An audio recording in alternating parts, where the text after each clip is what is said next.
Now it's time for the hottest 5 minutes of your morning. It's time for the Chamber of Five, a chance for you to find out what's happening with Bozeman area businesses as we talk with the Chamber of Commerce and businesses that are members. Now let's check in with Charlie for the Chamber 5 on K-Bear. It's Charlie here with the CEO of the Bozeman Chamber of Commerce, Daryl Schliem.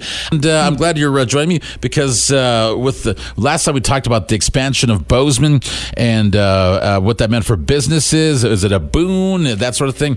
What about smaller businesses? Are they getting squeezed out? That sort of thing. But one thing that the people want to hear about, I guess maybe don't want to hear about, but we're going to talk about it anyway because it has to be addressed, and that is the subject of urban camping. Now, what does the Bozeman Chamber's take as far as that goes? As far as you get to a point where we need workers, and then you've got workers who want to work, but who can't afford even one bedroom place or things of that nature. Yeah, we are, Charlie. That's one of the areas that my board of directors kind of cautioned me on early on was to step into urban camping and homelessness. It's a very tough topic, and I know in today's era you're not supposed to classify people, but when it comes down to urban camping and homelessness, I think we have to look at three different categories of it. You have those that are unfortunately driven out of their homes and have a W-2 form that actually are working and providing a service back to our community. You have another third in the middle that are mental illness. And mental illness, I wish we could all find a cure for that to be able to get them help. And then one of the things is with the federal laws in it, mental illness can't be kept, within confinements of a shelter, emergency shelter, without, their consent to be able to have happen. Right. And then we're seeing a new trend that's out there, and a trend I think that's somewhat bothering. It's we're just going to go ahead and go along and join these urban camps and homeless camping and make it kind of a lifestyle as we travel through. We're not going to stay in the hotels. We're going to join the camps. We're going to go enjoy the community that's out there. And I think that's what we have to really look at and address. We need to address through our emergency shelter, and that's a fundraiser we're doing at the Bozeman Area Chamber of Commerce. Oh, cool. So what we did is we got together with HRDC, and what we're looking for is the county put in $2.25 million. Wow. We currently, our Bozeman Tourism Business Improvement District, which is our hotel bed tax, contributed $1 million to match that. And then we also have Lone Mountain Land Development, that's a part of Yellowstone Club, put in $250,000. We have Mike Hope from Rocking R, $5,000. We have other private donors that have put money in. We're $420,000 short from getting a full-time, year-round emergency shelter built here for Bozeman, which a community our size should have that.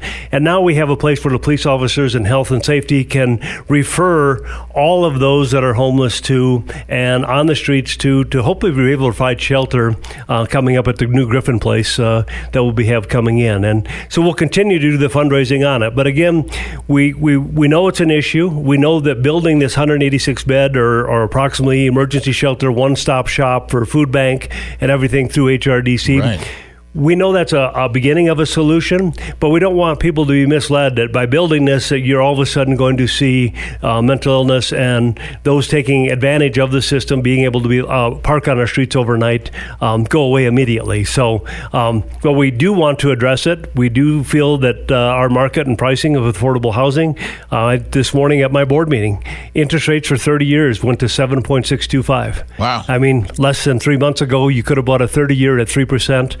So now the affordability of housing here just went away by twofold, just by the interest rates alone for what you can afford to be able to buy in workforce housing. So this is just one step of a ladder, Charlie, that we're looking at. We know that if we can take the base camp of emergency shelter and food bank and have a one-stop services for those that are less fortunate or hard up on their luck in our community, and those that are providing an economy-driven workforce here, we need to pay attention to those and keep them in our community. Exactly. And give them a hand up. Yes. I'm not saying a hand out, a hand up. Exactly. And for those that are taking advantage of the system, I don't know whether a solution to say other than we have to move them along and now start enforcing our no overnight camping on our streets, 72-hour parking rules. So it may seem harsh, but that's why I think my board said, Right.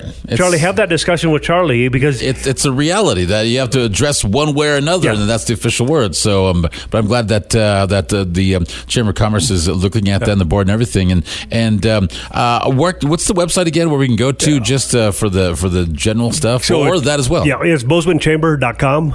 Philanthropical. If you have a foundation would like to help us get that $420,000 raised, you can call me direct at 406-922-0448. Daryl Schliem, CEO of Bozeman Chamber of Commerce. Thank you again for joining me today on the Chamber 5. Charlie, thank you. Great to be here. Thanks, Charlie. That has been the Chamber 5, a chance for you to visit with the Bozeman Area Chamber of Commerce and its businesses to find out what's happening in business in Bozeman. Let's get you back to more good times and great oldies now on 99.9 K-Bear.